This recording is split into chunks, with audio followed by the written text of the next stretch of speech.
No. Okay, so a new study just came out, and it says it's called Why You Should Stop Taking Birth Control Pills Before You Get Married. I know I stopped.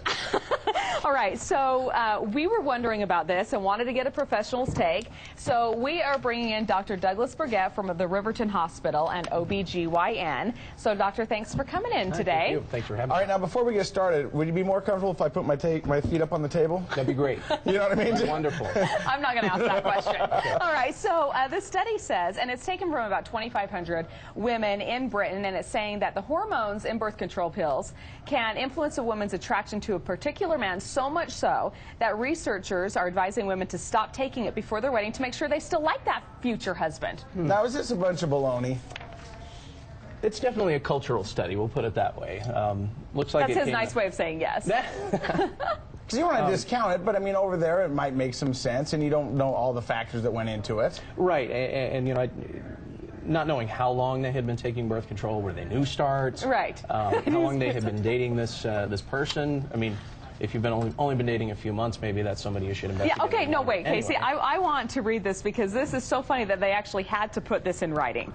Women experience shifts in what they find attractive during their menstrual cycle. According to the study, when women ovulate, they are interested in someone they find sexually attractive. When they aren't ovulating, women are interested in men who possess traits that would make a good father. The birth control suppresses ovulation, so women don't experience that shift. But I was thinking, do we actually have to say that from day to day, women experience different feelings about their partner? I mean, I think that's just standard women. I would think so, too. Okay, so let's get serious for a second Sure. when we talk about birth control. You know, we see the ads, oh, use this, use this, use this. Right. How do you determine really what is the best birth control for you without going cuckoo? Right, right. And that's a great question, and it's something that I address individually with each patient when they come in. Right. You know, not every birth control method is going to be good for every patient. One patient may be able to remember to take a pill every day, and they feel okay on it, they feel fine, they don't have a lot of side effects with it, whereas maybe a 16-year-old girl it might not be as reliable in taking the medication. Now, I see a every lot day. of birth control, they say 99.9% effective. Exactly. I've got a birth control that's 100% effective. Right. You spent an hour with my son. You're going to say, I do not want kids. This kid can mess up any room in 20 seconds.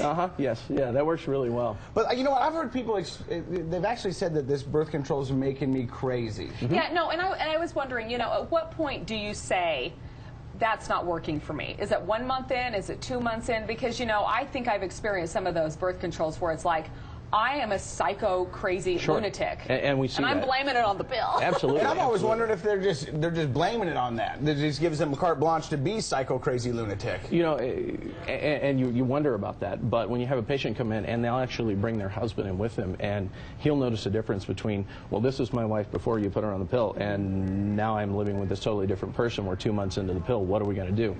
Well, it's hard to tell them that they should stay on it for another 2 or 3 months and try it out.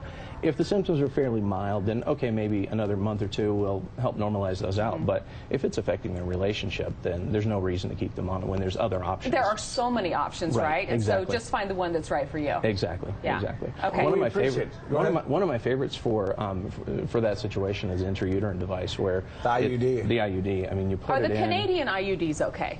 Ooh, that's a hard question. Well, Because my wife got a Canadian IUD. Yes. How'd you get that? I don't know. It actually speaks French.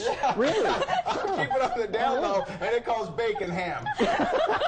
Okay, we would love to have you in again. We're out of We'll have you time. back. This is good information. Well, thank you. Thank you. Here's what's coming up next on Fresh Living. We are getting ready for summer.